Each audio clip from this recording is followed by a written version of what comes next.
Recording. Okay, hi. Hi. Hi, Joanne, and hi, everyone who's arrived.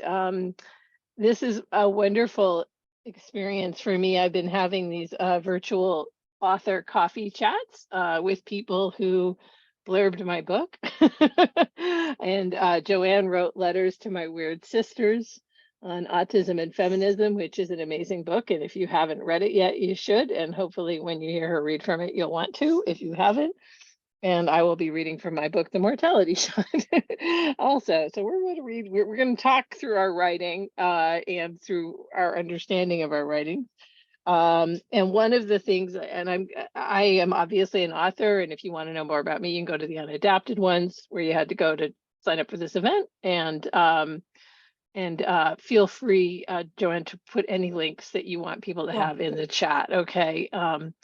So yeah. I'm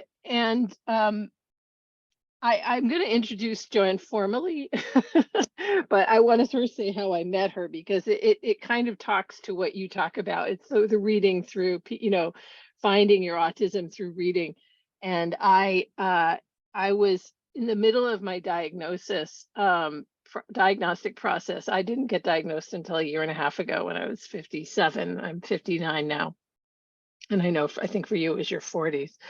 Yeah. And yeah. And I was listening to a podcast, a radio thing called On Being, which is a popular show here. And for those who listen to NPR, it's like the BBC4 crowd here, basically. And there was this woman speaking, and it was in the middle of it. I was making dinner, and her name is Catherine May, and she was talking about this book, Wintering. And it was one of those moments where you hear somebody's voice and you hear what they're saying, and it literally stopped me in my tracks. And I sat down on my not very clean kitchen floor to listen to her. And I was just riveted.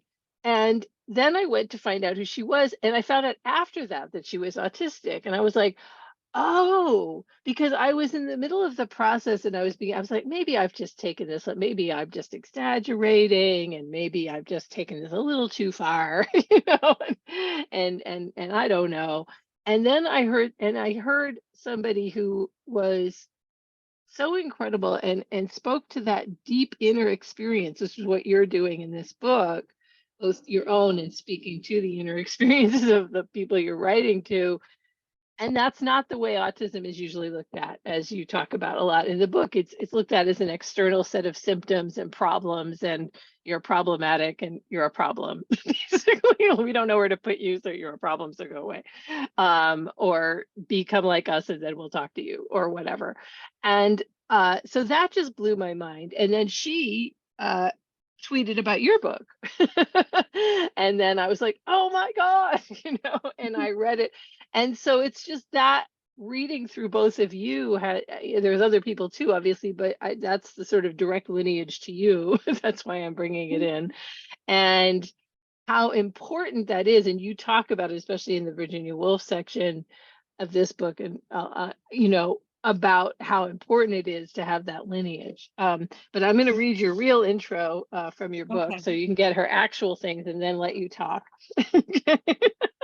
The actual person you're here to spear. Joanne Limburg is the author of 2 memoirs, The Woman Who Thought Too Much and Small Pieces, 1 novel, A Want of Kindness, and 3 collections of poetry, Feminismo, which was shortlisted for the Forward Prize for Best First Collection, Paraphernalia, a Poetry Book Society recommendation, and The Autistic Alice. Her children's poetry collection, Bookside Down, was runner-up for, I think it's the Clippa Poetry Award. Yeah. Is that okay? She lectures at Cambridge University's Institute of Continuing Education, lucky them, and lives in Cambridge with her husband and son. So without further ado, hi, Joanne, and tell us about your lovely book. to talk to you. I'm sorry it took me so long to log on, but I have this ancient computer. Fantastic. Well, it's here. You're here. That's the important. I'm here, and I can also say Catherine May is wonderful in print and in person, and she does lots of podcasts and things. And I know I'm supposedly here to talk about me, but she's, do check her out. Definitely. I agree. Mm. Oh, yeah, because I read, oh, that's right. This is the other book, The Electricity of Every Living Thing. Yes. It was Yeah. her book about discovering what was then called Asperger's, then you can talk about all that in a second, why that changed. But this book just blew my mind because this was the first book I read because it came out before yours, just about how to talk about this in a literary way, to be honest. I mean, in a way that's not like self-helpy and stuff. And that as a Yeah. writer, that's actually important to me, and I know I don't want to Yeah, be it's very snobby. important to me as well. I Yeah. mean, if you're into writing, which I am first of all, I mean, it's in a way nearer to my, I don't know. I mean, it's as close to my core sense of myself as being autistic is. So I Yeah. want writing to be good, and and have depth. And I don't like most of that self-helpy stuff because I'm looking for the, if it helps people, that's great. I'm looking for the ambiguity, and I'm looking for the aporia, and I'm looking for the metaphors, and I'm looking for the texture of experience, and all the things that I like for writing that you don't find in a book called How to Overcome Your Ex. Right. Which could literally be your ex, ex, or ex. Yes. Yeah, Anyway. yeah. It could be anything, but I can't remember if I've written about this, but I've had cognitive behavior therapy. And one of the things I didn't like about it was that it's aesthetically very dull. Yeah. And it And that also, might sound like, totally by the by, but it isn't to me. no. No, and in fact, it's been proven, I think you probably know this, that it doesn't work really well for autistic people. So that yet another thing that doesn't work so well for us. But I really want to talk to you about, because in case anyone doesn't know this book, it's Letters to My Weird Sisters. Just what made you write, if you want to just explain how you Oh. wrote, what you were doing with this book and how, because I could say a lot, but I'd love to hear you say it instead. Well, I'd actually already published a memoir, as you may know by then, and it was a memoir Mhm. about OCD. Right. And it was I hadn't really wanted to write a straightforward memoir, but that was what the publisher wanted me to write. So I'd been a good girl and I'd written that with detours into other things. And so I got my diagnosis as the result of a sort of long, sad chain of events, which I'd also written about. Sadly, my brother took his own life Yeah. in 2008. Yeah. And 18 months before, he lived in America. He'd been diagnosed with what was then called adult ADD. And he'd said, we all have it, me, you and mum, and our late dad had it. And he died. And then my mum lived for another 3 years before she died of cancer. And I just couldn't get my head around anything during then. But I thought about what he said, and I'd known my whole life. I'd been interested in autism, and I'd known that I felt an affinity, but I never seemed to fit those external criteria, partly simply because I was female or assigned female at birth. I'm never sure where that sits with me, to be honest with you. And after mum died, I looked into ADHD. That didn't seem right. And then someone I'd been at university with put up that they had Asperger's. And this person, I remember this person was very empathetic, a really good actor as well. And I thought, oh, maybe it's not what I think. So a light bulb appeared above my head, and I put in Asperger's women. And there I was, point to point, completely there. And so I then, living in Cambridge, I was able to access the local service where Simon Baron Cohen, whatever you think of him, works. And I didn't see him. I saw one of his colleagues. And I was given an Asperger's diagnosis, which is what I was given that was in 2012. And I wouldn't use it now. I wouldn't use it now because I don't like I don't like to make functioning distinctions. I think that cuts off solidarity between people. And I think it leaves some people very vulnerable, and it leaves some of us with our disabilities not apparent. And also there's the whole controversy with Asperger and, the Nazi regime and to what extent he collaborated. So move that out the way. I would now describe myself as autistic. So I tend to cope with things by writing about them, which is why I'd written a book about OCD and why I'd written a book about grief. And I often start with poems. I wrote poems about losing my brother before I wrote prose. And I tried to think of a way to write about it. And I wrote these poems called The Autistic Alice because I've had a lifelong interest, like a lot of autistic people, in Lewis Carroll's Alice. And so I tried to sort of recapture my undiagnosed autistic girlhood through the figure of Alice. And I was coming to the end of another book and I was thinking, and I read Neurotribes and I met Steve Silberman, who's a wonderful non-autistic advocate for autistic people. Yeah, thumbs up, absolutely. And I thought, well, and he'd say this himself, where are the women? Where are the women in Neurotribes? So I thought, oh, where were the women? Because my assumption is we've always been here.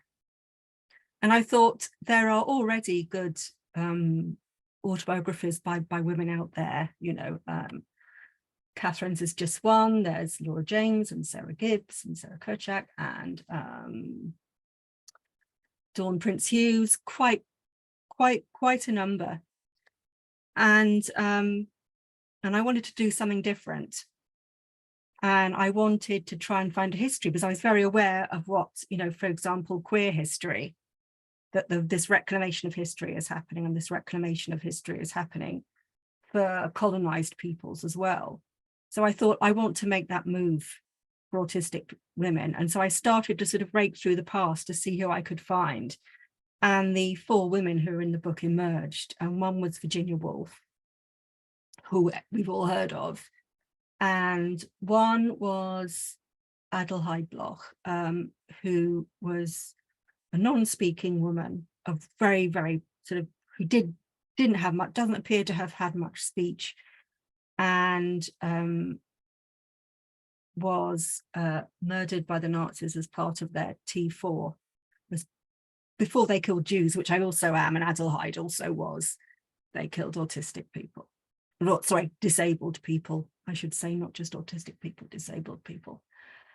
And then was Frau V, and Frau V was the parent of one of Asperger's patients who he talks about in his founding paper. And the way he describes her, she's quite obviously autistic.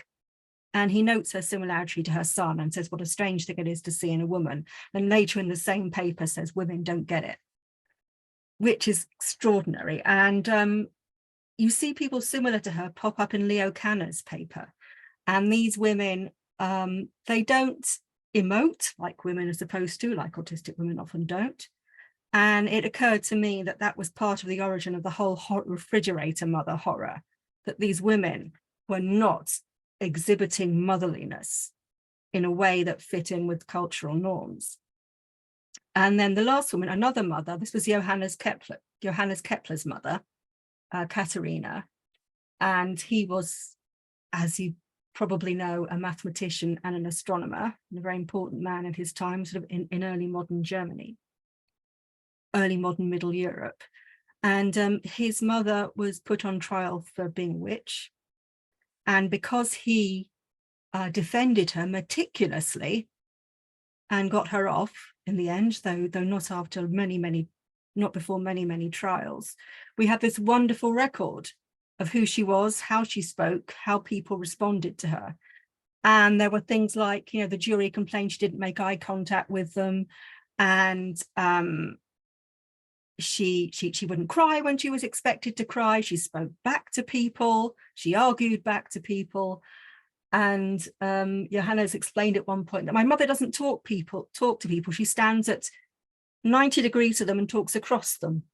That's just how she is. And I thought, oh my goodness, is this woman autistic? And so I then addressed these, sort of started thinking about these women, and I would have written chapters, and then it became letters. It became letters because I realized I didn't want to speak for them, but I thought I can speak to them. And this is partly about creating community across space and creating community across time, because that's what you need when you're in a marginalized group. You need your sisters, literally, your brothers, siblings, you need your community. And also, I just wanted to leave that space between us for them to, in principle, if not in practice, because they're no longer with us, speak back and disagree with me. I want you to leave that space that for the interlocutor that you leave in a letter. It was particularly important for Adelheid Block because people do not speak to people like her. They speak about them in front of them. And I thought, I am not compounding that oppression and that harm that's done to you. I will speak to you and I will presume competence. So will that do? Yes, no, that's wonderful. And I mean, and one of the things Silberman actually said about the book in his little blurb is about how intimate it is, because in writing to them, you also talk about your own experience. I think that's also important to mention. Yes.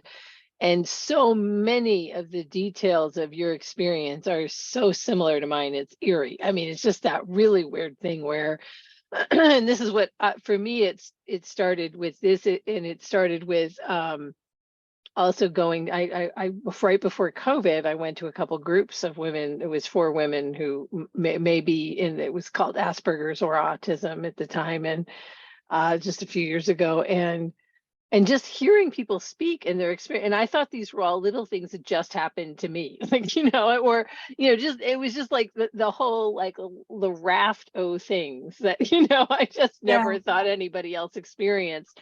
And I mean, I'm already, I've been sober for 36 years. I've been to every AA meeting on the planet, I mean, so I've heard some shit, but like but not that, not that stuff. And then reading this, and the way that you talk about the internal experience is so important.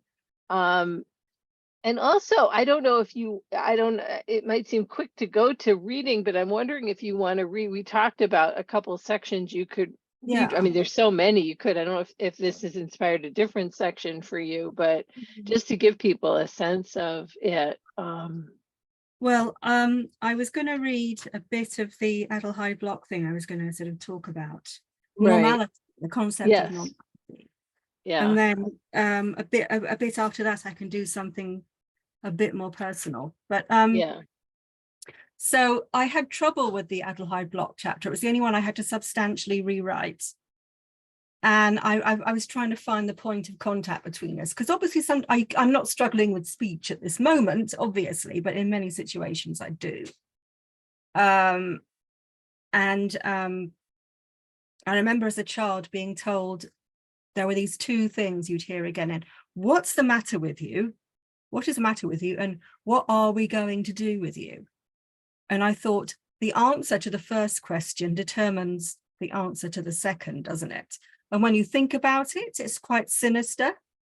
And when you think about it on a state level, it's pretty bloody sinister. So every now and then in the letter, I return to the questions, what is the matter with you? And what are we going to do with you? And so this is about Adelheid. So what is the matter with you? You do not conform to the standard. You are not normal. Standard mass production requires a mass of standard productive people, fleshy components that fit the machine. And if any one component, whether it's made of iron or steel or flesh, should slip out of place or stall, the whole thing grinds to a halt. So you need to keep measuring things to make sure that they fit and are working at the correct speed. You need an agreed set of standards against which to measure things so that you can tell when they deviate from it. If they do, you have identified a problem that you need to fix. Like the telegraph and the steamship, normality is a Victorian invention. I learned this from reading Leonard J. Davis, disability scholar and normality, or as you'd say in America, normalcy expert. Here he is on the history of the term, and I'm going to read this passage from Davis now. I begin with the rather remarkable fact that the constellation of words describing this concept, normal, normalcy, normality, norm, average, abnormal, all entered the European languages rather late in human history. The word normal as constituting, conforming to, not deviating or different from the common type or standard, regular, usual, only enters the English language around 1840. Previously, the word had meant perpendicular, the carpenter's square, there you go, speech, called a norm, provided the root meaning. Likewise, the word norm in the modern sense has only been in use since around 1855, and normality and normalcy appeared in 1849 and 1852. respectively. If the lexicographical information is relevant, it is possible to date the coming into consciousness in English of an idea of the norm over the period 1840 to 1860. So I'm now back to my voice. So in the same period that the Victorians were standardizing time and building idiot asylums, they were calling the norm into being. And you cannot do that without summoning its shadow, the abnormal. In the 1860s and 70s, the Victorians trained their talent for productivity and standardization onto the school system. In 1880, education, this is in the UK, became compulsory for all children aged between 5 and 10. This made many things possible for the first time. Mass literacy was one. The establishment of a benchmark for normal cognitive development was another. Not only possible, but necessary. For efficiency in mass production, you need your employees to work at more or less the same speed. For efficiency in mass education, you need your pupils to learn and develop at more or less the same rate. Hence the emergence of a new problem in need of a solution, the slow or quote unquote backward child. There were degrees of backwardness, of course, degrees of deviance from the norm. The optimism regarding the educability of idiots, which had inspired the establishment of the mid-century asylums, had begun to fade somewhat, as it had become clear that some of the inmates, like Victor, the wild boy in 18th century France, would never be able to speak or read or learn a trade, boys, or be prepared for domestic service, girls. The vocabulary around cognitive impairment needed to be refined in order to distinguish the normally educable from the partly educable from the ineducable, the potential self-supporters and producers from those whose survival must always depend on the generosity of their families or charity or the state. The identification of differing levels of cognitive impairments began earlier in the century in the work of another French father of psychiatry, Jean-Étienne Dominique Esquirol. In his textbook on insanity, published in 1838, Esquirol described two levels of impairment, idiocy and imbecility. Imbeciles were generally well-formed and their organization is nearly normal, says Esquirol. They enjoy the use of the intellectual and affective faculties, but in less degree than the perfect man, his word, and they can be developed only to a certain extent. Idiots, on the other hand, were incapable of attention and cannot control their senses. They hear, but do not understand. They see, but do not regard, having no ideas and thinking not. They have nothing to desire, therefore have no need of signs, nor of speech. Note how the lack of speech is taken as evidence of a lack of language and a lack of thoughts worth having. I've mentioned that speech fails me sometimes. That's why I prefer to write. Thought that seemed like a good point to thank you.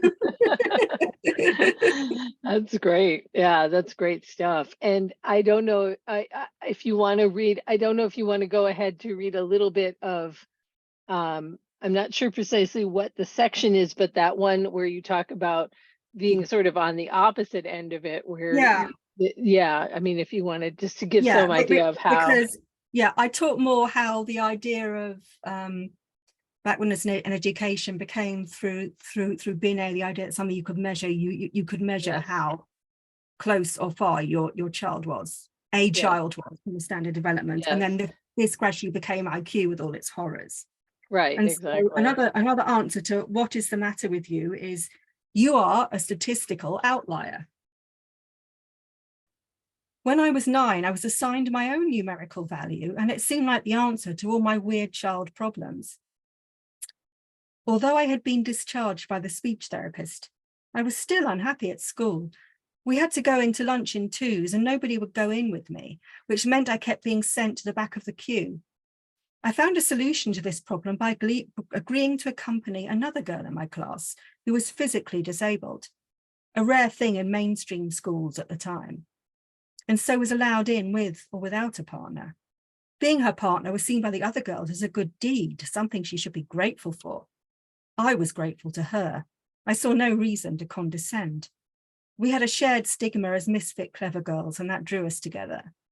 We were allowed to spend our lunchtimes playing chess in the corridor outside the headmaster's office, and when she was well and at school, I could cope with being there.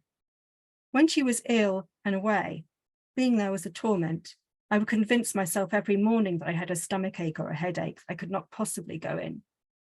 Later on, I learned it was my new friend's mother, herself a teacher, who suggested that my parents take me to see an educational psychologist. They took me to a private practice in Great James Street. I remember being impressed by the street and by the building. I remember sitting by myself, working through a book of puzzles and enjoying it very much.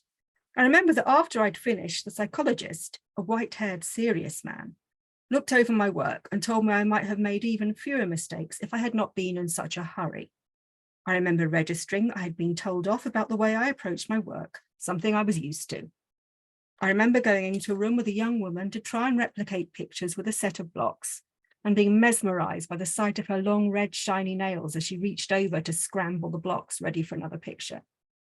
Despite the mild telling off, which anyway had been mitigated by the news that I'd done well, it was a good day.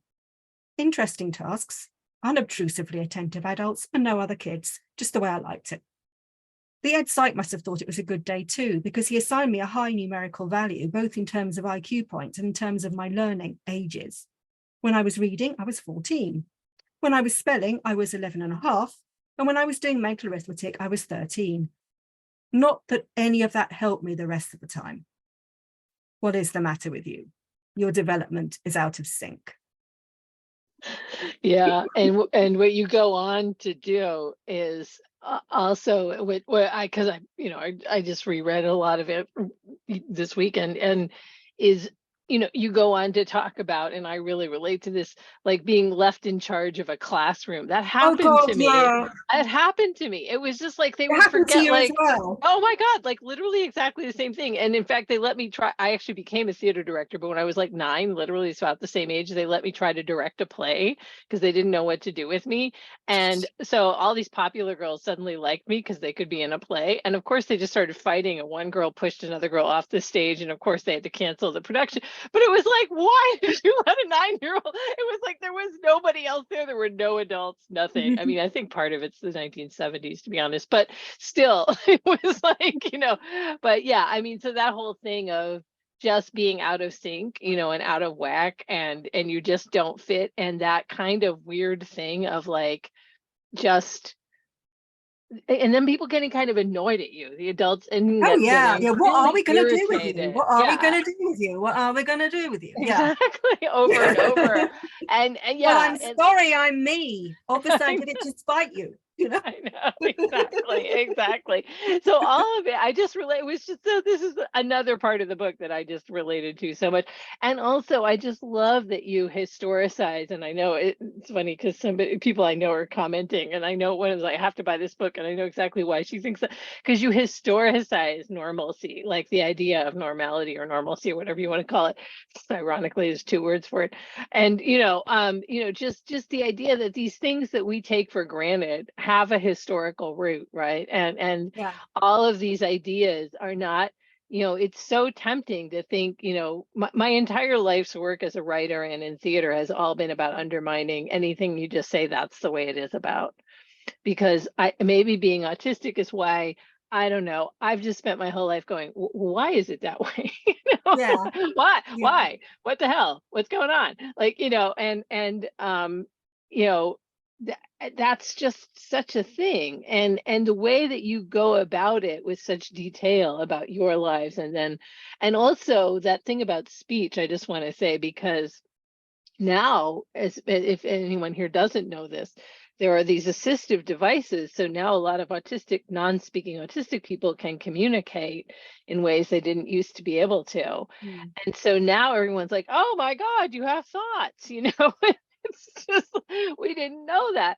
And when my father had a stroke, this is a totally different situation. He was in a stroke rehab place. These are people that should know about strokes, right? And he couldn't speak for a while, which is common. And literally, the speech therapist was yelling at him. Okay, he has incredibly good hearing. He's probably autistic in retrospect. Again, you can't diagnose someone in retrospect, but now I'm pretty sure he was. Mm. And I could see him wincing. And I actually took the speech therapist aside. I'm like, do you realize what you're doing? And she said, oh, she didn't even realize she was doing it. And I'm like, yeah, talking. And then finally I convinced them to give him, they were like, well, he's right-handed and his hand doesn't work. I was like, give him a pencil in his left hand. I mean, is this really okay? Mm. So then they did, and they could see he was an artist and he could draw things. He could, do the thing they wanted him to do with the hand. And then suddenly they treated him totally differently.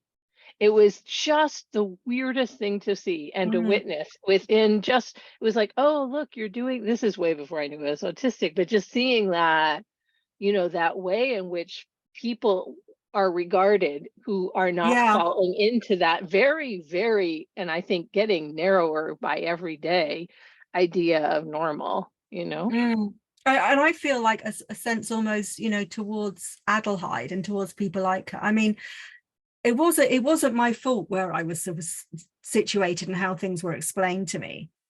But I had this sort of defensive narcissism about having a high IQ or whatever, Right, and of I'm quite totally. an intellectual snob, which I think is a way a lot of autistic people of our type kind of cope with the Absolutely. constant onslaught of feeling shitty that you get from other Right. things. And I feel terrible about that now. I mean, it was just a child trying to protect herself. I understand that. But it's been a life's work to row that back Yes. and to situate that in a range of capabilities and a range of values, and not see more intelligent as a better sort of human. And actually, who knows what intelligence is anyway? I Well, mean, this is it. another thing we do is that we without thinking about it. Another thing a lot of these thinkers have done is equate language with interiority. Yes, exactly. And you also say somewhere absolutely directly something I've thought a lot, and you put it in the book, like, and how do we even know thought is only about language? Yeah. So like we're just associating, and what we considered learning disabled or inabilities or, Mm, retardation or whatever the word of the day is, who knows? Like we don't, yeah, okay, that person is not acting in a discernible way towards us, but that's all we know. That's literally and all we also, know. I think I realize that a lot of my the sort of bits of my mind that I've come to realize are autistic are wordless, Yeah, because exactly. the wider culture doesn't have words for them. So actually a lot of my thoughts, a lot of my, I think of as my core thoughts, are not in words. And I had to learn to pay attention to them within me, just as I had to learn to pay attention to people who can't speak, because there is a wordless, unintegrated in culture part of me that it's been to my detriment, Yeah, that I exactly. And haven't it learned to communicate with. and in a way that's part of masking, right? Like it Yeah. becomes part of our masking, and it's the way we supposedly cope. And ironically, we get so much, we're lauded for all that. I mean, to a certain degree, if you got all this stuff about the female, and that's all a thing too Yeah. about, and depending on the decades and past, that wasn't necessarily a good thing. But in general, let's say, in the circles of educated people, whatever, it's considered a good thing. And, I've been reading, because when I was talking about to you over Twitter, how we met, I mean, we met over Twitter, it's a true thing. And it must be said. Uh, and we were talking about unmasked text, and you told me about this book, uh, Authoring Autism. Oh yes. Yes, Yes. Remy by Yergo. Yes. yeah. And this, like, my favorite question that she has, and this, of course, you can see I just had a few notes, was she said there's again, if anyone here doesn't know about autism as much, there's this whole idea that we don't have quote unquote theory of mind. And she said, theory of whose mind? And I just laughed, and I'm like, okay, that's just, the book just paid for itself in that one sentence. Because it's like, again, what that means is we don't think like neurotypicals think, or holistic people think. And that's the problem, not, and it's like, well, wait, what mind? What mind? Why is Hmm. there one mind? And that idea of, and I feel like all the language, and like you, I use a lot of language, as you can tell, and blah, blah, blah, blah, but it in a way, it's just all trying to talk around something and constantly Oh God, yeah. communicating. Do I mean they're a British band. Do you know of a brand called Prefab Sprout?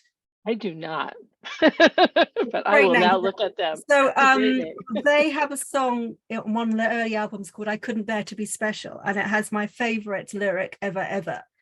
And I'm always quoting it. And it's words are trains for moving past what really has no name.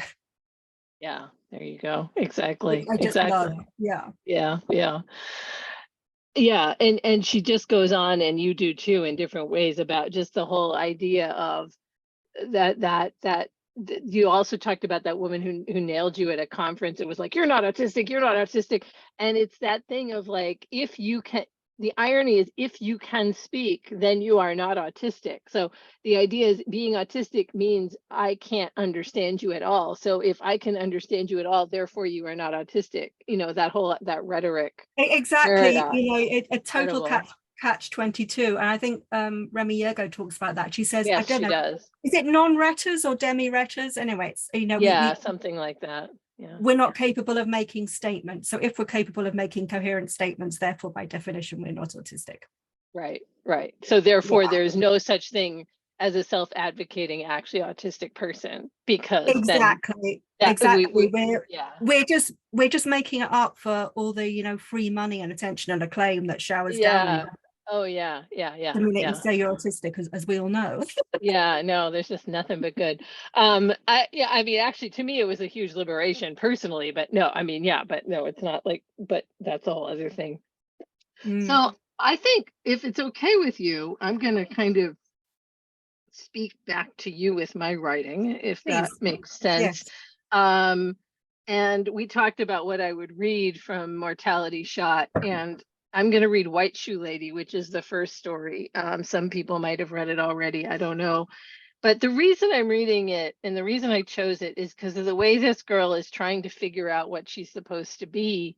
And I wrote it before I had any inkling I was autistic. And yet it's pretty clear to me that this is an autistic girl, and I'll ask you what you think afterwards. So, White Shoe Lady. Heather stares at a white-heeled shoe on the floor of a wrecked car in the junkyard. Pooled inside it is something brownish, a little liquid, a little red, not just a stain. The sky is bright blue, not a cloud. This is what happens when you speed, Bruce says. The front of the car looks like a smashed tin can. The cherry red paint is stripped off in places, and the wheel is crushed inside the leather seat, so the yellow cushiony stuff and springs are visible. And on the floor of the passenger side of the car is that white shoe Heather can't stop staring at, filled with drying blood.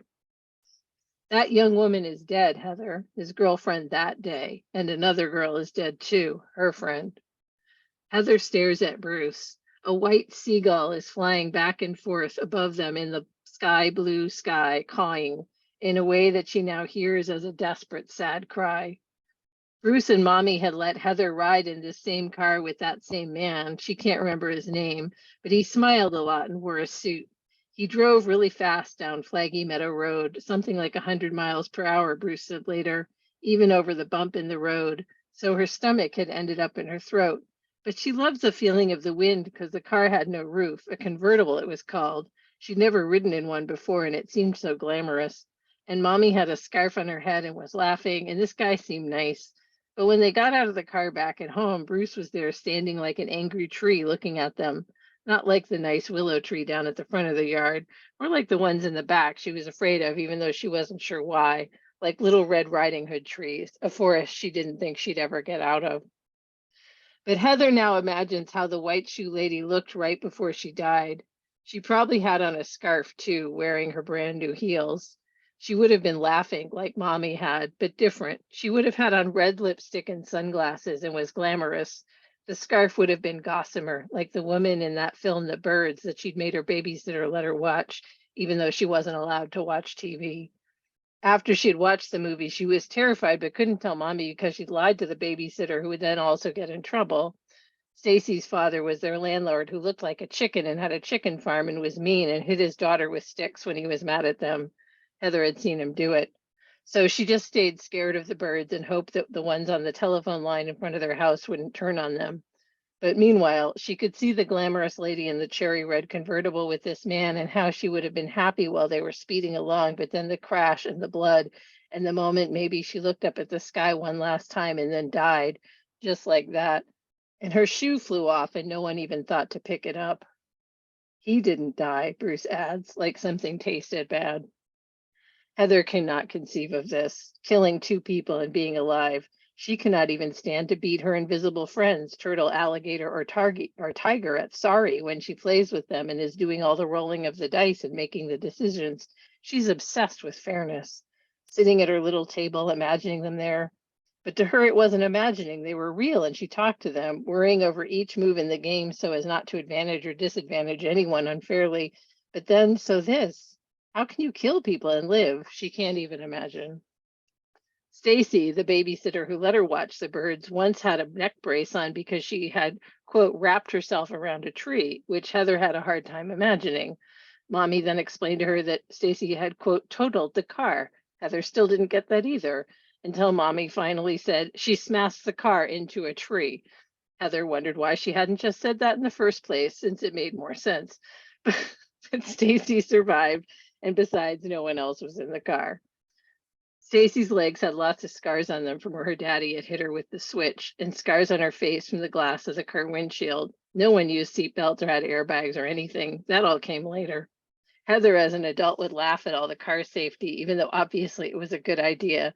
But these tin cans hurling into space seemed, even if fatal, somehow more poetic in the elusive blur of memory, that big fat liar. But then again, as an adult, Heather never drove, so. Heather stares at the twisted heap of metal, cannot stop looking at the white shoe, but notices too on what was the back seat a large pocketbook, also white, that seems to have blood inside, but she's too scared to check, and a torn scarf shred with a flowery pattern, right where Heather had been sitting the day she rode in the car. She tries to imagine this lady's life up to that point, not to mention the friend who was probably in the back wondering why she was even there. She'd heard Stacy and her sister talk about this to each other, how they weren't allowed on dates alone. And so this friend of the white shoe lady dies too, smashed, just like that. Only when older does Heather begin to realize some of the things that could have been happening in the car to create the crash. But now, when she envisions the moment of the crash unfolding, it's like a movie tragedy in the only color she's ever seen on the TV whenever she sneaks a peek, black and white. She remembers the photo she saw somewhere in a magazine, the kind they never had at her house, of a movie star who had killed herself the year before Heather was born. She had blonde hair and wore white high heels, and everyone had loved her. And like all these women, including the Barbie, Heather finally convinced Bruce and Mommy to get her for Christmas. Or no, not them. Her Nana Jessie sent it, but Mommy hadn't intervened. All the other dolls Heather had were multicultural, soft fabric, or hard plastic babies of all colors and nationalities, which she liked, but they lived in Westbrook, Maine, so everyone Heather knew looked the same, except when Mommy invited some of her friends over from Portland from the Poor People's Campaign, so it was confusing. But anyway, she had just wanted a Barbie, and Barbie had those permanently arched feet ready for her high heels, so sometimes Heather would tiptoe around in her Winnie the Pooh PJs, trying to see if she too could be glamorous one day. Yet the fatality rate of these glamorous women, she was beginning to notice, was high. But Nana Jessie wore white go-go boots, smoked a cigar, wore a tall, huge wig and bright scarves and Chanel No. 5, and had a deep voice.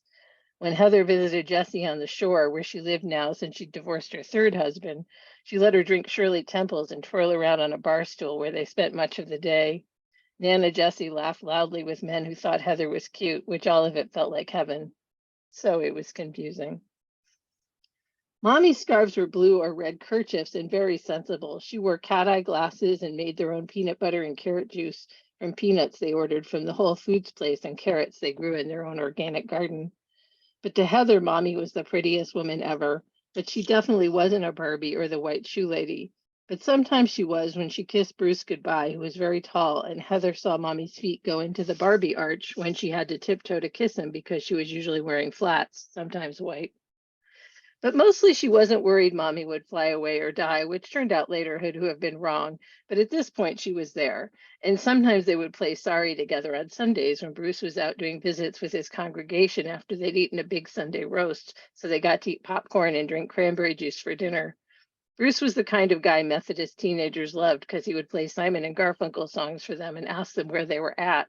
In 1968 in Westbrook, Maine, this was unusual. Even if it wasn't unusual in New York City, they lived nowhere near New York. A city Heather thought was like the Garden of Eden that Mommy said was, quote, just a metaphor, even though she told the kids at Sunday school it was real. Heather only knew about the chicken farm the landlord owned and that was next to them and how bad it smelled and how when he showed her inside, she saw little flattened black chicks that the other chicks walked over and how that made her sad. And how the fact the landlord was colorblind had something to do with why none of the paint made any sense in the little house they rented from him, though it didn't matter to Heather, the colors, but it drove Mommy, quote, around the bend, wherever that was. But Heather did care about the big book of painted birds Bruce had in the living room that she would look at whenever she could, especially the one with the big hawk eating a smaller bird, the blood and guts of it. Bruce's big stuffed owl glowering down at her as she went to that page, judging her for having jelly on her fingers that might dirty the book. Apparently, life could just end in cars or in branches of trees, and if you were glamorous and wore white shoes, somehow your life was more fragile, maybe. But people like their landlord, who even looked like a chicken, and his leathery neck and face, they lived forever, apparently. Nothing bad ever happened to them. They just hit their daughters with sticks and bred chickens to kill. There was a bad odor from a factory in Westbrook at least once a day that smelled like rotten eggs. No one ever said what it was. Only years later did Heather ever wonder if all the organic stuff they eat even mattered, considering whatever they'd been breathing, belching from God knows what.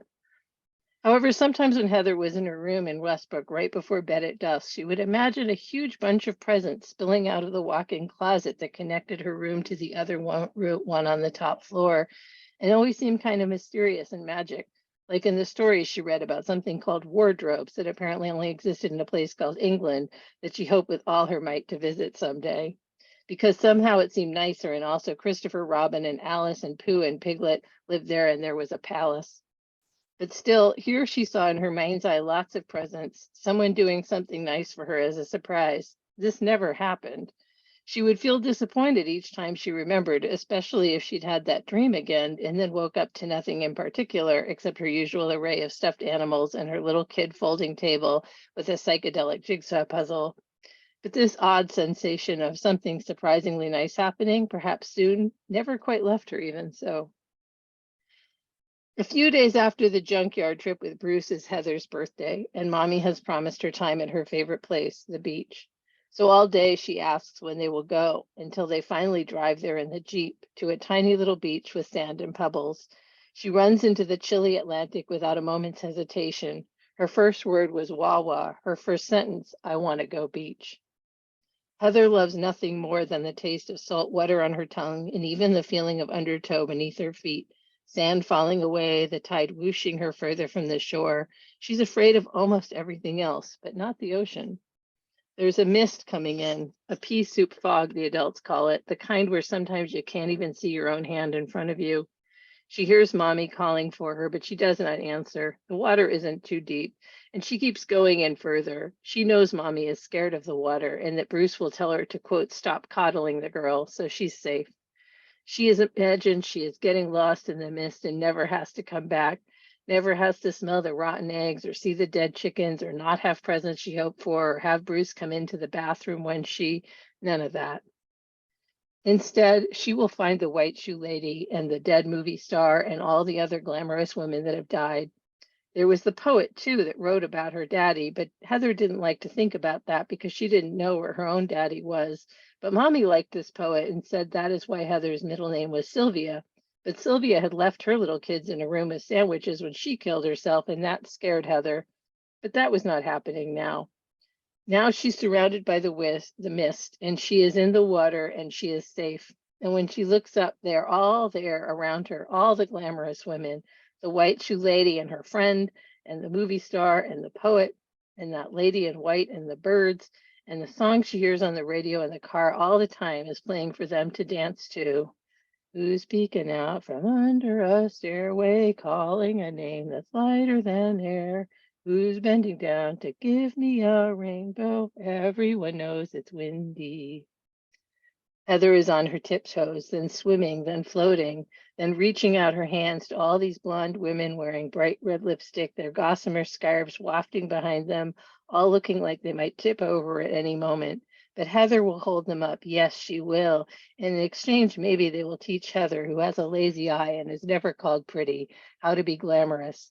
And those tricks with makeup Mommy has told her will help her one day when she's older. But now they're dancing in a circle and everyone is happy. Yes. So there Oh, is. that is such a great story. And just that how Heather so wants to be these people who are just so fragile and just Yeah. made to be broken. Yeah.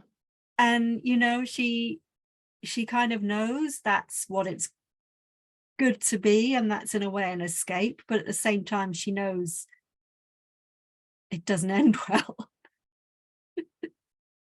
Exactly. And, I was just thinking about what you said about the ambiguity, right?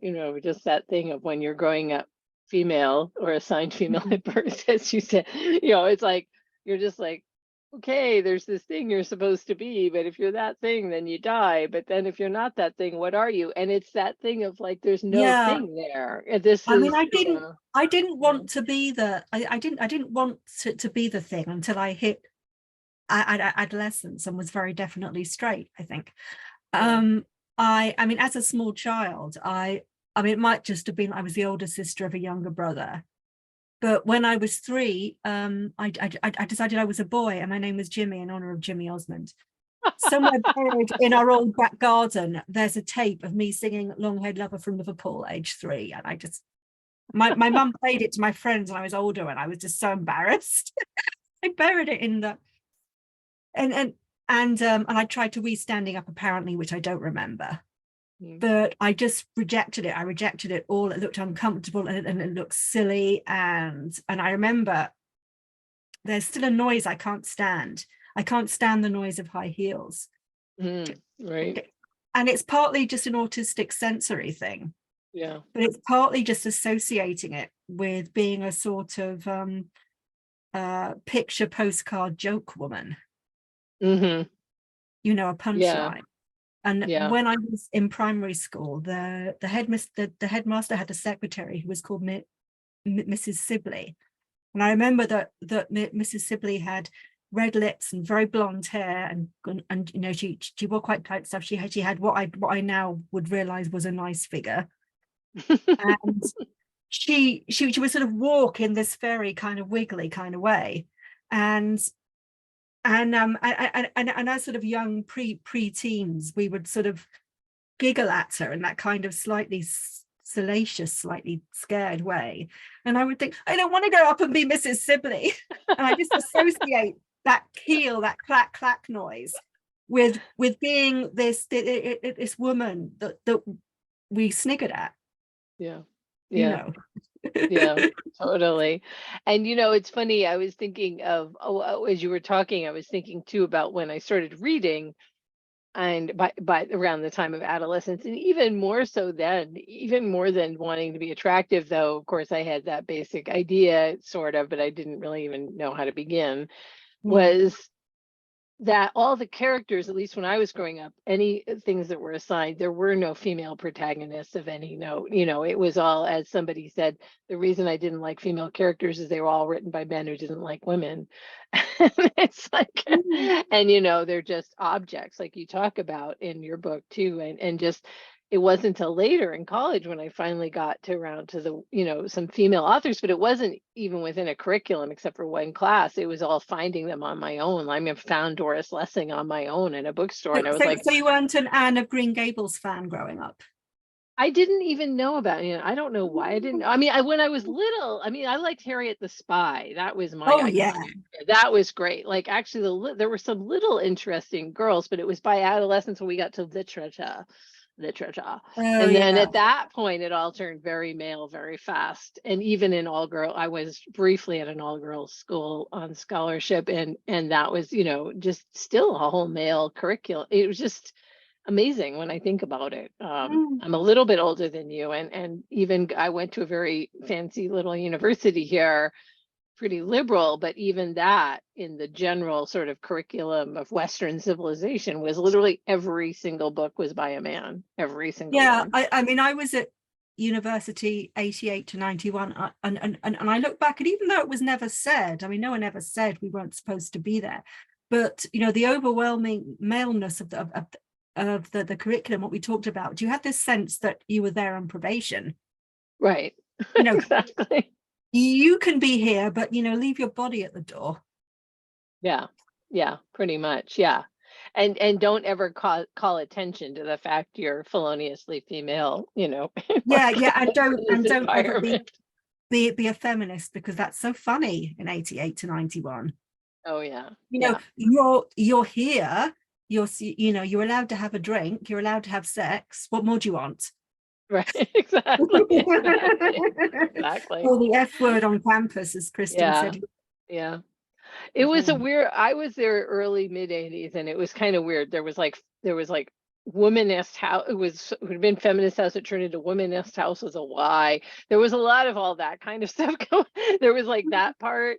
And then there was a woman's writer, professor, Christina Crosby, who's since died, which is really too bad. She was amazing. And that really changed. That's how I got introduced to Virginia Woolf, by the way. And then really understanding what that meant to be from a female point of view. Though, like you, I had some issues with Wolf, even a room of one's own, because like I remember, that thing about basically you had to be rich and have a trust fund to write. And I was like, but Yeah, I'm on scholarship, and so there yeah. was that, that kind of, wait a minute, what?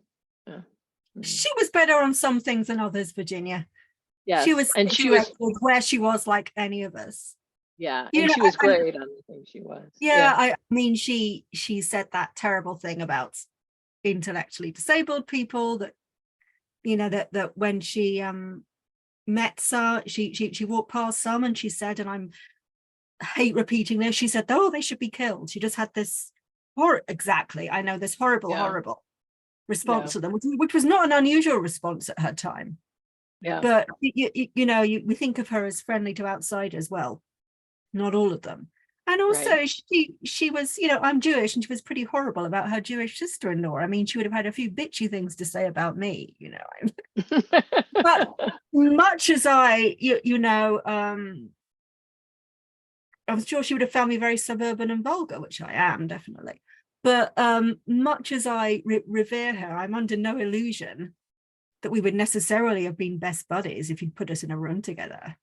So Right. I mean, I call her Mrs. Wolf in the letter. I don't call her Virginia, Yeah. because I think this, it wouldn't be right to presume, and I won't presume you're Mrs. Hmm. Wolf. Yeah. Yeah. No, and I really liked how you straddle that in that chapter, for anyone who hasn't read it, of both really admiring what she did do in her time, which was incredible, but also being very clear where her, weaknesses were in that regard. And I Yeah, think it's really important because I don't think, there's always that kind of blanket excuse of like, oh, well, historically at the time it was like that.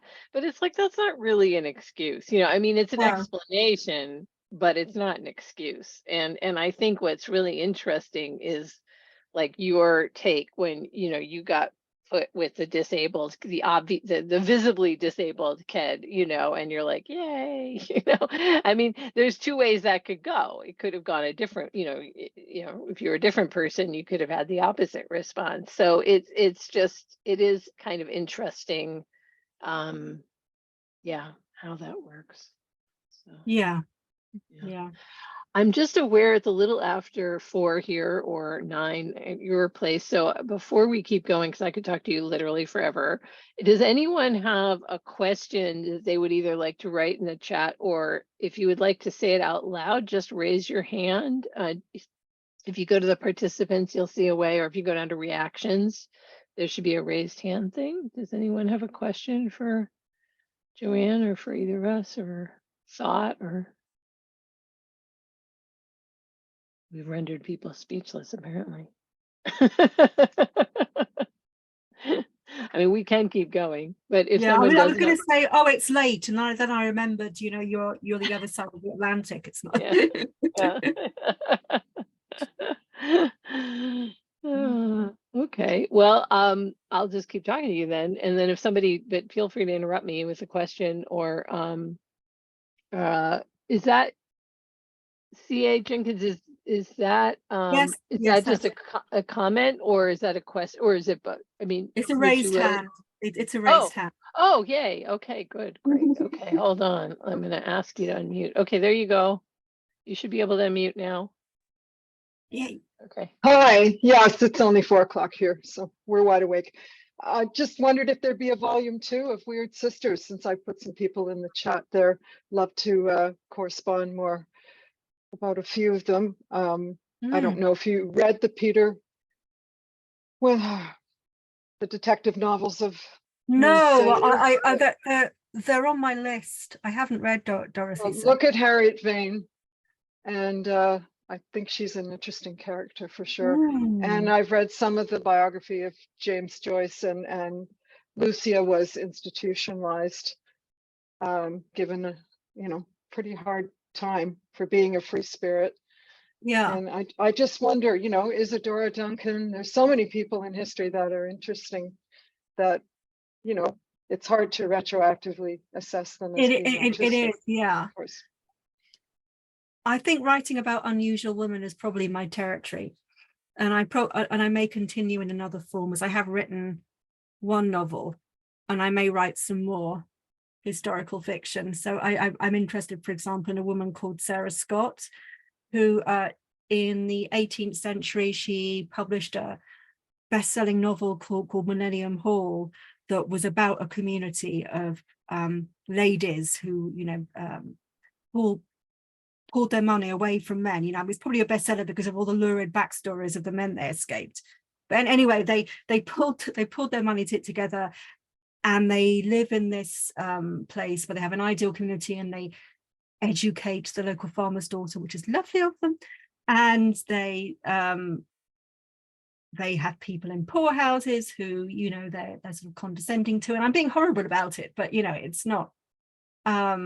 It was progressive then, and Sarah Scott tried to do this in real life, and because of people's health issues and money issues and clash of personalities, it didn't work.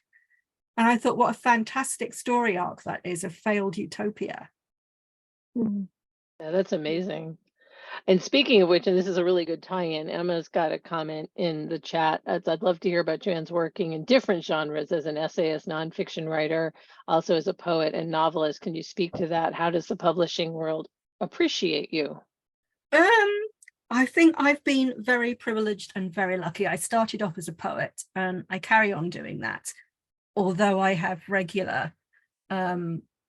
I have a permanent crisis of confidence about my poetry, but that's a whole other thing. I'm never really sure I am a poet, and I'm never really sure that I can do it. But I was very lucky that I found a publisher who've been willing to stay with me through all these transformations. Because I published a memoir, and then a novel, and then another memoir, and then Letters to My Weird Sisters, and they've stayed with me. I mean, yes, my advances have shrunk, but fair enough, I'm not a massive commercial writer, but they have stayed with me, and I know how rare that is. So I mean, all writers compare, we might complain about this or that of our publisher, but I feel really blessed and really privileged that that's happened. I mean, I think probably because I don't build a brand, because I just think I want to do this now, and I want to do this now, I want to do that now. I may not have been well known as I might have been in a parallel universe where, I wrote one sort of book, but, if I wanted to do that, I would write one sort of book. What I like to do is, I'm like a kid who, with literary forms, I'm like a kid who takes something apart to see how it works. And then once they've seen how it works, like, oh, right, next thing. And that's what I'm like as a writer. I always want to do something I don't know how to do yet. And I'm very lucky that I've been able to publish a tool with that. And I think, Julia, you were putting your thumb up. There's lots of different forms, of course, in your book. You don't stick to one thing.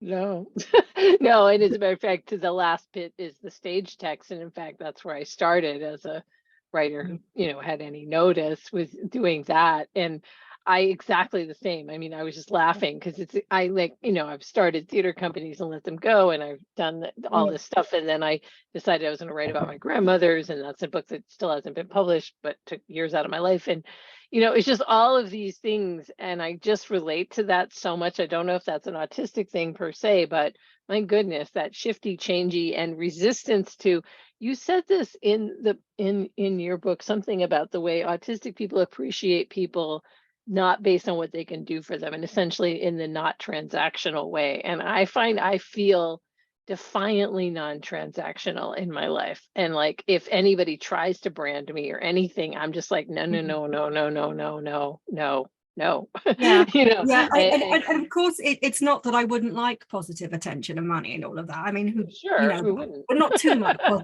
positive attention, because a load of people looking at me freaks me out. Yeah, But I would like my work to get positive attention, but I know I can't be any other way. right, You exactly. know, And that, I have to try something and then something else and then something else and then something else, because, you know, if you want, yeah, I agree, whenever relationships become transactional, they tend to fail. I think that there's a trust issue once that happens. yeah, Yeah, it would just take away the refuge that writing is if it just became about a product. yeah. No, I agree. And I just think that what I noticed, the reason I brought up the transactional thing, and it's something I was talking about in another group of autistic people, is that I've noticed now that I understand what autism is, and more than I did a year and a half ago. And that in neurotypical world, it's normal to be transactional, not necessarily in intimate relationships, but definitely in more professional relationships. And I can't even figure out how to do it there, you know. So Yeah. like I find I realize what a disadvantage I've been at in that sense, and that's, you know, that's Yeah. why it's a social I find that the disability. hardest thing about being a writer is, to some Yeah. extent, you have to network, and I don't like to do that. You know. Yeah. I mean, it's weird because I like to connect. Like, I was really glad to meet Yeah. you know, and I guess technically this is called networking, right? But like, that's not what it feels like to me, you know. It's oh, bye, Penny. Thanks. I know we've just gone to, I just want to say one quick thing before I forget, because it was something that really struck me, and it's gonna Mhm. just shift everything for a sec. But you mentioned that your diagnosis followed upon your brother having committed suicide. Or I shouldn't say committed suicide, that's a weird word, having died by suicide. Yeah. I just realized committed, so it makes it sound like a crime.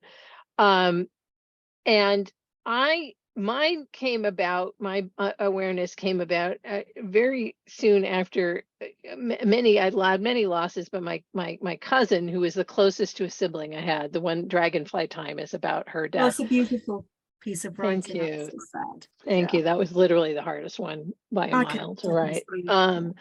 But her death is, and then it was a year after her death, and I'm not going to go into the whole thing, but and then I was talking to a friend of mine who was at a writing retreat in Scotland where I love to go, and she was dying as well, and she was a registered nurse, and I was joking, as I had been doing for a number of years, about being autistic. Like, who jokes at what is that? And she finally said to me, you know, you do have some of the traits. And it was like one of those moments, for whatever reason, I heard her, you know, it was like, and she wasn't Mm, saying it even in a judgmental way, just kind of like, mm. oh. And I was like, what? And that started the whole train, even though I had many indicators before. It just somehow it didn't, nothing, you know, though I'd read the Samantha Kraft thing, which is an amazing list of the internal experience of being an Mm. autistic woman. And I read that and I was like, oh, come on, that can't be. Because I said yes to 98% of them. And I was like, well, Yeah, this is exactly. ridiculous. This can't possibly Once be you true. see it from the inside, and it's because how are we ever supposed to have found each other otherwise? We're all bloody masking. Exactly. And this is the other interesting thing. So, you know, just how, like you said, I just want to bring us back before we end to what you said that I think is so important. And I'm trying to write a memoir now about, you know, very, very late stage diagnosis. And I had originally written a memoir about trauma and yoga, and now anyway, it's a long story. But the thing is, as I'm writing about it, I'm finding exactly that thing you talked about the silent, the thoughts without words, let's say, you know, like that, those things. And some of my favorite artists, one is Joseph Chaikin and one is Richard Foreman, who are both theater artists, both have talked about that exact thing about, and I think in retrospect, they probably are both autistic as well, is, you know, just how much can't be said, you know, and how much, so it's just, I don't have the solution to it yet. I'm still all over the map Mm. with it. But I just am glad you brought that up because it affirms a sense I have of it. And then I just want to also say, in this context, in case, because some people don't know here, you know, it's just that for me, the diagnosis itself, I don't know what your response was, a huge liberation, because I finally understood who I was in a way that I had never, nothing had ever come together. It's like, oh, I'm doing my trauma recovery wrong, and I'm doing sobriety wrong, and I'm doing yoga training wrong. It's like Oh, I every, know. I know. Yeah. and then it No, was like, then that came, and it was like, whew, yeah. well, it's like So, totally, oh, I'm not a rubbish quote unquote normal person. I'm a perfectly accepted autistic person. So because I think I was just really tired. I'd been getting oh better my and better God. perhaps at masking. And there was this long, I started in my late teens, early 20s, deciding I was all wrong and I had to change. I had to change in every way. I didn't like myself. Other people didn't like me. I was doing everything wrong. I had to change. And so I keep noticing this list of things. Okay, do that, don't do that, wear that, don't wear that, say that, don't say that, be like that, don't be like that. And and I got married and I had a kid, and lists kept going longer, longer. And it suddenly occurred to me I was never going to get to the end of it. Yeah. And when I got the diagnosis, I was finally able to sort of begin to say, I'm not quite there yet. It takes a long time. If you'll pardon my expression, fuck the list. Yeah. No, absolutely. Yeah, exactly. And it does take a long time. And I feel like it's very similar. I've said this a number of times, and people are probably sick of me saying it, but I think it's very similar. I feel like we're like pre-Stonewall with autism, like we're just like, similar to that thing of people, beginning to come out of the closet. Like I feel like we're coming out of a Yeah. closet, and that it's this huge moment of potential liberation. But like you said, finding each other, and it's very interesting to me that people found each other once the internet began. That's where autistic, according to Yeah. Silverstein, which makes Yeah. perfect sense. And Well, so, the internet is made by and for us, pretty much. yeah, yeah. And in fact, what he said that I love, not love, but that made a lot of sense why it's been, is that, the neurotypical idea was, don't let autistic kids be near each other. They make each other worse.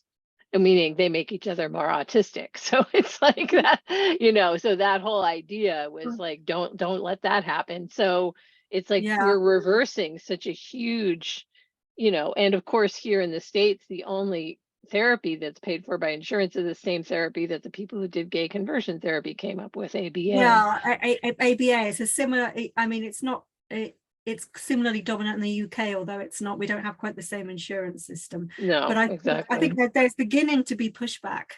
Yeah, there is.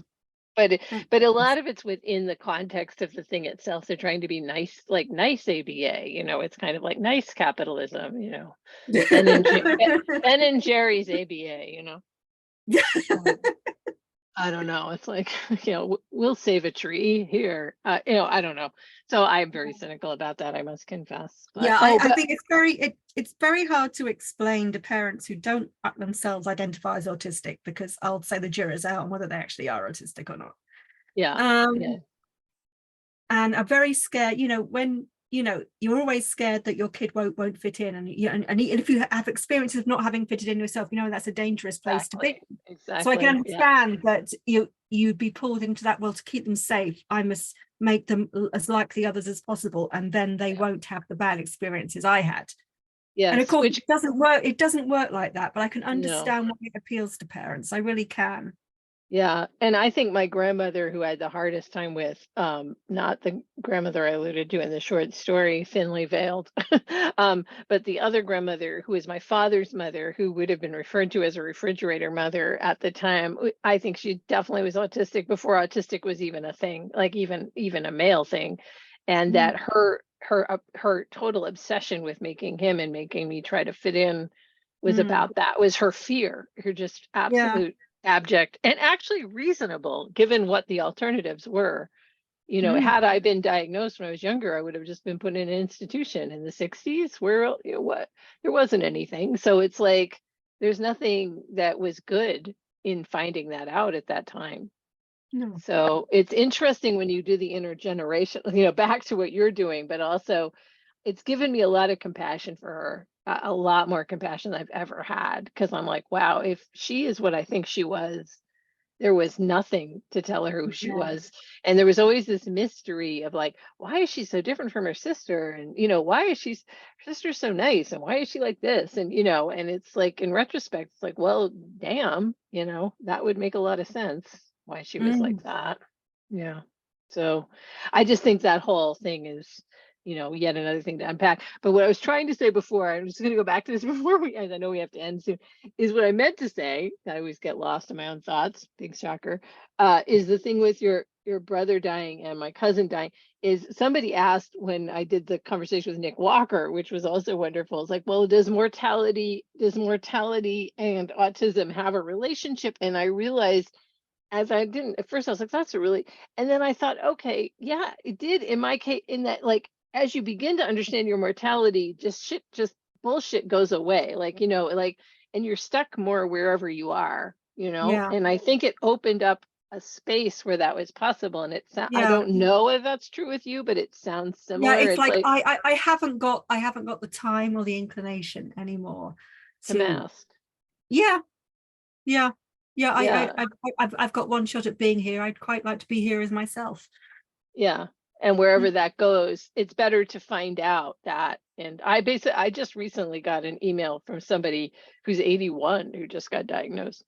Oh, So, I wow. mean, it's really fascinating. I mean, just that, Yeah, and, that, and there's so little known about what happens to us as we go through the life cycle. exactly. Because in the, in the sort of the cult, what I, in my humanities academic may call the cultural imaginary, and actually still in the clinical world, we're all little boys.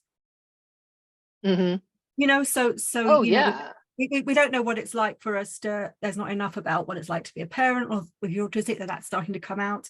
What is it like to go through the menopause if you're a woman? What's it like to age? We don't know any of it.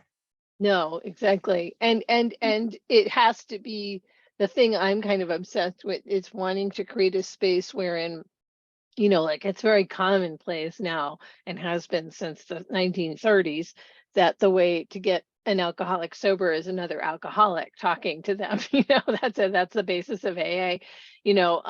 The idea that, that there would be straight people diagnosing people gay, which I guess probably at some point happened when it was considered a mental illness. But Yeah. that's like seems totally nuts now. Still now, all the most diagnostic people are neurotypicals or autistic at least, and that's nuts. Like, so this, I think, until it changes to where the idea that actually autistic people can help each other and Yeah. advocate for ourselves and create our own world, I think that it's going to constantly be going back to that Well, yeah, I mean, infantilization. we're the sort of raw material for a lot of people's status and a lot of people's livelihoods, Yes. and a lot of people's positions and identities, and they're not going to just go, oh fine, we're going to drop all that now, you're right. Right. Because they're very much invested in it. Yeah, exactly. No, this is the thing. And invested in, also, if I get one more, for some reason, because Google knows I'm autistic, so Google is constantly sending me news about cures for autism. It's just like, oh great, you just want to kill me, great, that's fantastic, thanks, no, bye. And it's just like, it's incredible. Like, that's basically the whole, there's a huge amount of money in that. That's where, we have a lot of organizations here, they're probably in the UK too, I'm imagining, that aren't actually autistic, but they sound nice, they kind of sound, and that's where all, like, the celebrities all go and raise money. It's like the Jerry Lewis telethon for Well, autistic people or it's something. totally the sort of March of Dimes model, isn't it? Yeah, and it's which like, I oh, these loathe. poor children in Africa, or whatever. It's like, we're just these guys, and Oh, God, that whole, before we got, I had an extraordinary example of this. I can't remember if I put this in the book or somewhere else. But so the main sort of charity in the UK is the National Autistic Society, which is, and it is, to be fair, trying to shift itself. It's not like Autism Speaks. I mean, it was set up by parents, but it's not got that extreme sort of position. It's trying to shift. It's trying to. But I was a member for a while, and I got phoned by a fundraiser. And charities, they tend to use, I think, fundraising companies. So you might be doing that one week, and you might be sort of fundraising for Donkey Sanctuary the next week or whatever. Right. And this young woman phoned me. She had a script, and she started sort of talking and saying, whether I'd increase my donation to National Autistic Society. And she got to a certain point in the what do you call it, the script, and then she said, "So might I ask what your connection with autism is? Are you a parent? Are you a professional?" And I said, I'm an autistic person. And I could feel her absolute nonplusness and shock at the end of, she'd had no idea that was who she was talking to. And she sort of backtracked and went, "Well, of course, you're doing very well, but, as you may know, most other autistic people." And then she went back on the script about these unfortunates. And I kind of felt sorry for her in that moment. And also I thought, oh, for F's sake. Yeah. Yeah.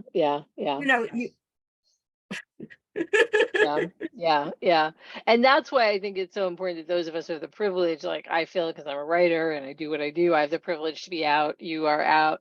Like anybody who can be, it's good to be out there as, who we are, because at least it's one little chink in the wall of that. Yeah, and another thing I think is very important is not to sort of put ourselves in a different category from people Absolutely. who I would describe as, having less speech and higher support needs. Exactly. I hate the term severe autism, for example. I do too, or high functioning and low functioning. You get into, when you get into these difficult situations, it's when you're with someone adjacent to someone whose autism is more apparent, and they're desperate to separate you from them.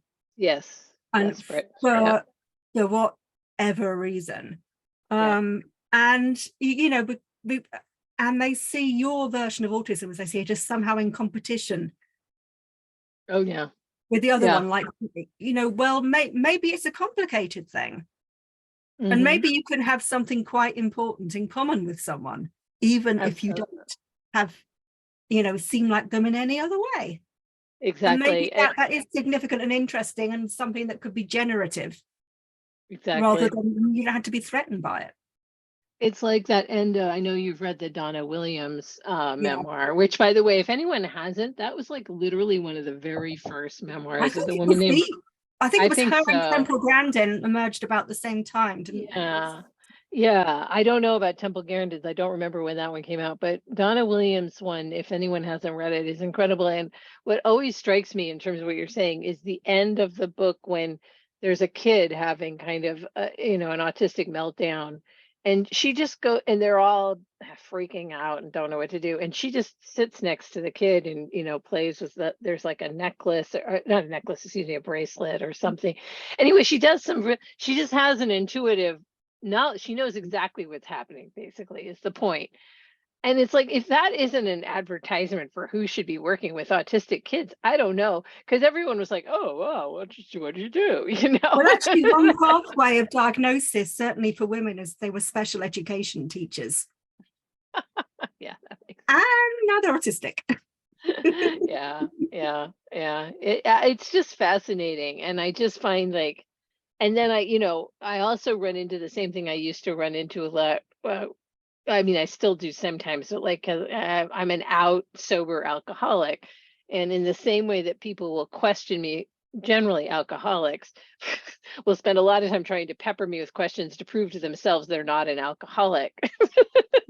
And I keep saying, I can't tell you that. I can't, this is not my job, and you have to figure that out for yourself, and I'm not going to answer that.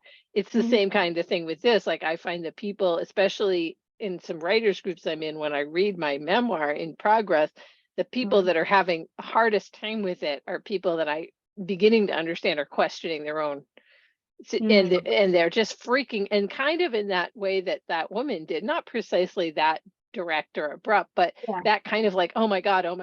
And I'm beginning to realize, I think I need to create an autistic writing group, because I'm not sure I can handle this much holistic, freak out, or maybe autistic undiagnosed freak out on my work, because it just gets very confusing to me. Because like you, I'm not the best with conflict. Oh no, I hate conflict. I absolutely hate it, which is why I'm I'm quite careful and tactful online. There are some autistic people who will go into battle on Yeah. Twitter. Whoopee! Yeah, exactly. Yeah, I know. In the corner asking if anyone wants another coffee, trying to smooth it over. Right. Well, and you wrote about that too. So it was like in Yes. the last part of your book about the Middle Ages lady, not the middle, whatever, the early Oh, modern. yeah. You were actually, it's at the very near the end. I mean, the very end is the letter to your friend, but the almost end is yeah, the whole thing of I'm not supposed to make, I'm reading her work for you guys now. This is not mine. That as an autistic person, I'm not supposed to make assertions that cause non-autistic people, parents of autistic children, autistic professionals to feel bad about themselves.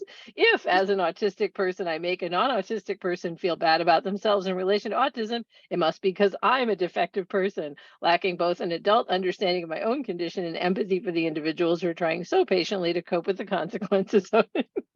Sorry, I'm just laughing because I'm like, oh, look, she's saying things. I think I see this very argument, if I must dignify it with that word, used on social media again and again And whenever I've an seen it. autistic person Yeah. seeks to advocate for autistic people as a group. Yeah. I've seen And it in a very highly regarded book. I stopped reading it. mm-hmm. It was a book about, being a parent of a different sort of child. Oh, those And ones. Yeah. those ones. And it pretty well said as much in the autistic book. And I was like, I'm not reading this book anymore. Yeah. No. I don't have to take this. And Yeah. this particular book is constantly praised, and I keep stum Yeah. because it's not liking conflict thing. Far from the tree. Well done. Yes. Christine